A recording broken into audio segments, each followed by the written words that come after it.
ಮೊಟ್ಟ ಮೊದಲಿಗೆ 79ನೇ ಸ್ವತಂತ್ರ ದಿನಾಚರಣೆಯ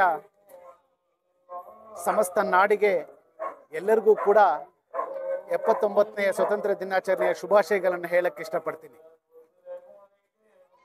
ಇವತ್ತಿನ ದಿನ ಏನು ನಮ್ಮ ನೇತಾಜಿ ನಗರದಲ್ಲಿ ಮಲ್ಲಾರಮ್ಮನ ವಿಗ್ರಹ ಪ್ರತಿಷ್ಠಾಪನೆಗೆ ಒಂದು ವಾರದ ಹಿಂದೆ ನಮ್ಮ ನೇತಾಜಿ ನಗರದ ಪ್ರಮುಖ ಮುಖಂಡರೆಲ್ಲರೂ ಕೂಡ ಬೆಂಗಳೂರಿಗೆ ಬಂದು ನನ್ನ ಹತ್ರ ಪತ್ರಿಕೆಯನ್ನು ಕೊಟ್ಟು ಆಹ್ವಾನ ಮಾಡಿದ್ರು.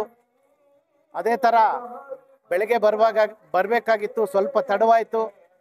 ನಾನು ನಮ್ಮ ಶ್ರೀನಿವಾಸ ರೆಡ್ಡಿಯನ್ನವರ ಜೊತೆ ಸೇರಿ ಇವತ್ತು ಬಂದು ಆ ತಾಯಿ ಆಶೀರ್ವಾದವನ್ನು ಪಡೆದಿದ್ದೇವೆ. ಅದೇ ಥರ ಆ ತಾಯಿ ಆಶೀರ್ವಾದ ಈ ಮುಳಬಾಗಿಲು ನಗರದ ನೇತಾಜಿ ನಗರದ ಬಡಾವಣೆ ಎಲ್ಲ ಜನತೆಗೂ, ಈ ಸಮಸ್ತ ನಾಡಿನ ಎಲ್ಲ ಜನತೆಗೂ ಕೂಡ ಆ ತಾಯಿ ಆರೋಗ್ಯ ಅಷ್ಟ ಐಶ್ವರ್ಯ ಭಾಗ್ಯವನ್ನು ಕೊಟ್ಟು ಎಲ್ಲರನ್ನೂ ಕಾಪಾಡಲಿ.